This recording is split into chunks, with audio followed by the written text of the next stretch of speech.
We're going to continue looking at some finger exercises. This time, instead of being more of a chromatic type of thing, we're going to actually use an arpeggio from an A7 chord and create a pretty cool little thing to practice our legato playing. Somewhat in the style, at least in my mind, is the style of Joe Satriani, and that's what I think of whenever I hear this. If you don't think of that, that's okay. This is just what I'm hearing.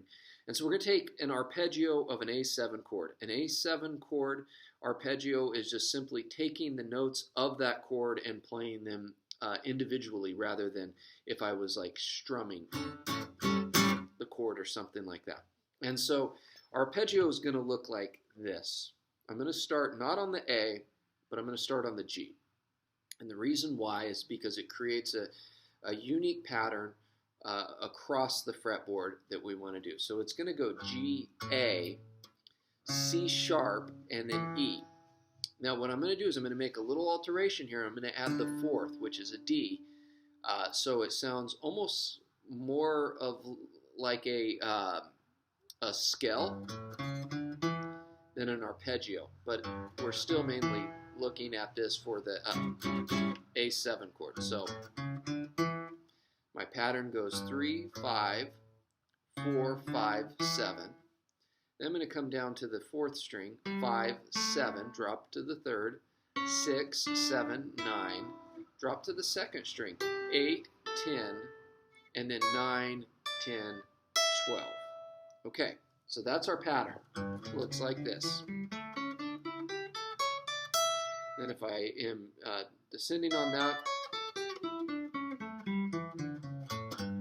the finger pattern is very important. Each time I'm going finger 1, finger 3. And then I go finger 1, 2, and then 4.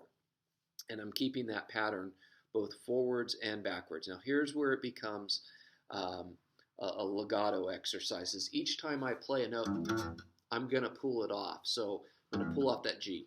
I'm going to pluck the A and pull it off. C sharp pull off, D pull off, E pull off. So looks like that. And so I'm going to do that through the whole pattern, forwards and backwards.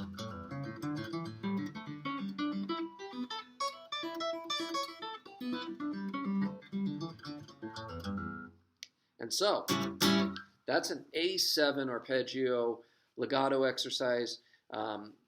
It has that fourth in there, which is not part of the chord, but we just do that to create a cool, nice sounding, smooth pattern.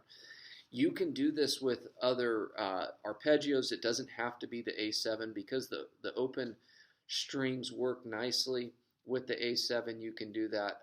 The A7 just works nicely with it, but you could certainly do that with like a D7 or an E7. You could do that with other ones as well.